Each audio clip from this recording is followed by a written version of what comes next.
মামার পাই নাই বাসায় ঘুমাইতে যাইছে, কিন্তু আসিল আমার ইয়াই মামানে আসিল একবার চলো জানি না, মানে এটা বলছি ঝামেলা হইতে পারে একটা যাইতে না বলছি।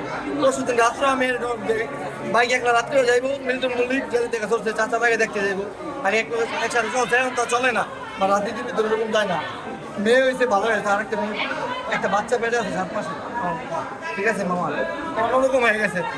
সেই মেয়ে আছে একদম। আবার আমার চাস্তো মামা হলো জায়গা নিয়ে কিছুদিন আগে 2 মাস জেল খাটাইছে, পুলিশের টাকা পয়সা খরচ করে 70 জায়গা নিয়ে। মামা একলা থাকে, মামার পাই নাই বাসায় ঘুমাইতে যাইছে, কিন্তু আসিল আমার ইয়াই মামানে আসিল একবার। মাম তো বোন অনেক হ্যান্ডেলি করছে, মারতে চাইছে, বাড়ি আয়না ভাঙছে, আপনার সাথে বিল্ডিং এর কাজ ভাঙছে, যত জানা থাই আছে সব ভাঙছে। মূল্যবন্ধী যেমন মিল্টন জানা চলতে সেফে আছে, যে কোনো জায়গা থেকে আমার একটা চোখ শুনলাম ভ্যাসনাল পিটাইছি, ঠিক আছে। ওই যাই হোক অনেকক্ষণ আগে মারছে, মানে শরীর পুরো ঠান্ডা গেছে, আমরা জানি না। আমরা বাসায় আমাদের আমার ভাইকে মধ্যে পাড়া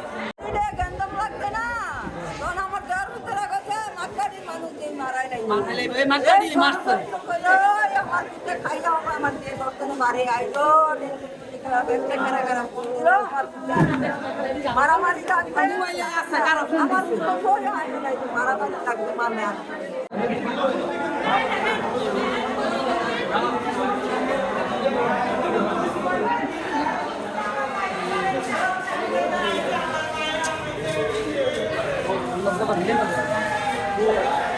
এই